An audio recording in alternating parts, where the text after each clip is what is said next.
अच्छा ये बताएं कि इंग्लिश में बहरे को क्या कहा जाता है? इंग्लिश में बहरे को जो मर्जी कह ले, उसको कौन सा सुनाई देता है? यार मेरा मतलब है बहरे की इंग्लिश क्या होती है? बहरे का इंग्लिश भी बड़ा खराब होता है।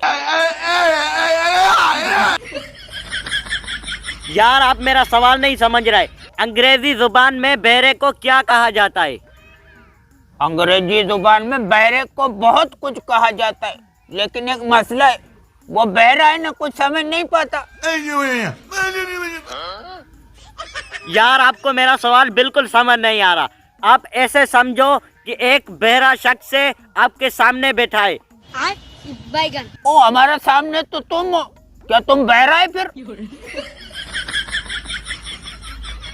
ये बहरा है। इस जुमले को आप इंग्लिश में कैसे कहेंगे? वो भाई जुबान से कहेगा और कैसे कहेगा, हम कोई तोतला थोड़ा ही है। हेलो। ओ यार इंग्लिश बताओ, इंग्लिश। किसका? ये बहरा है। किधर है?